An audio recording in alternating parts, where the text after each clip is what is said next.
Assalamualaikum warahmatullahi wabarakatuh. Hai, kembali lagi sama Reva. Kali ini aku mau menganalisis sebuah film. Ini dia, The King's Speech.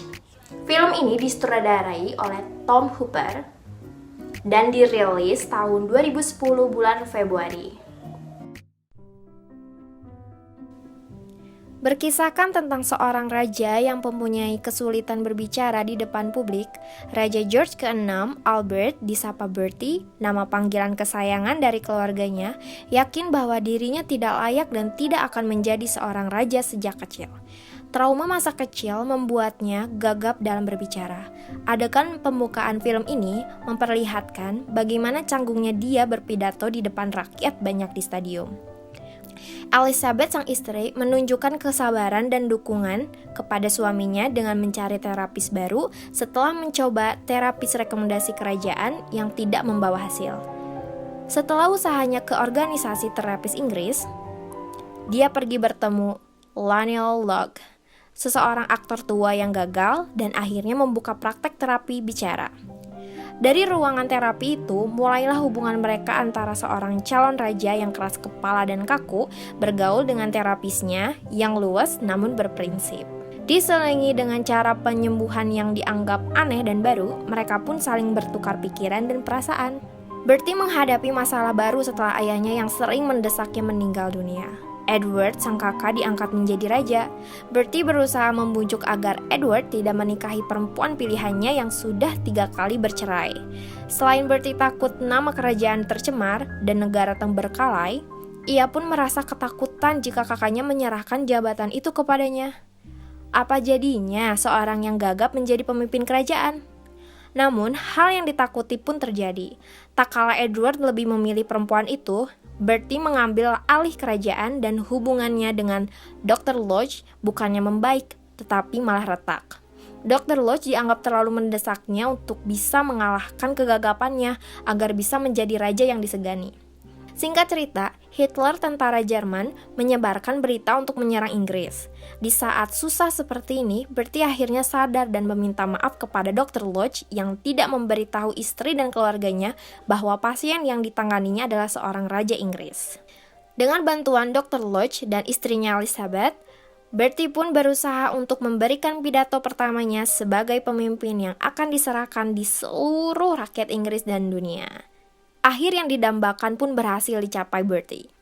Ia mampu menyelesaikan pidatonya dengan baik dan didengar secara khusyuk serta menyentuh hati seluruh masyarakat Inggris karena jeda dalam setiap kalimatnya memiliki kekuatan tersendiri dibanding pidato-pidato raja atau presiden pada umumnya. Yang membuat menarik film ini adalah bagaimana caranya Dr. Lodge memberikan terapi dengan metode yang sangat unik. Dr. Lodge memberikan alat dengar musik earphone kepada Bertie dan menyalakan musik dengan sekencang-kencangnya. Awalnya Bertie mengira metode ini sangat tidak masuk akal dan tidak berhasil untuknya. Setelah itu, ia menyerah. Tapi saat di rumah dan mendengarkan rekaman yang diberi oleh Dr. Lodge, dan ternyata rekaman suara Bertie yang dengan lancar berbicara tanpa gugup sekalipun.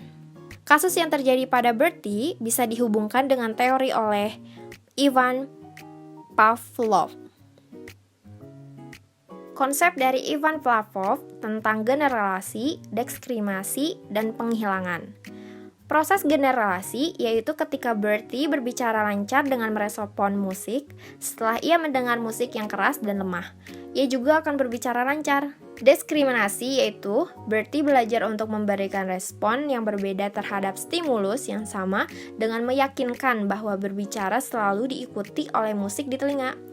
Proses penghilangan terjadi ketika UCR berbicara dilakukan berulang kali dan tidak diikuti oleh UCS, musik, sehingga berbicara pun menjadi CR.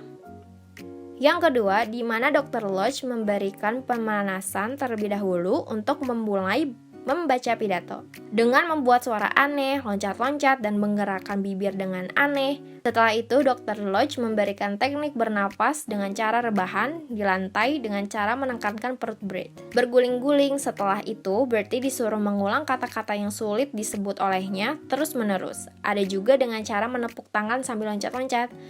Bertie juga disuruh berteriakan huruf vokal dari luar jendela dengan lantang tanpa terputus-putus.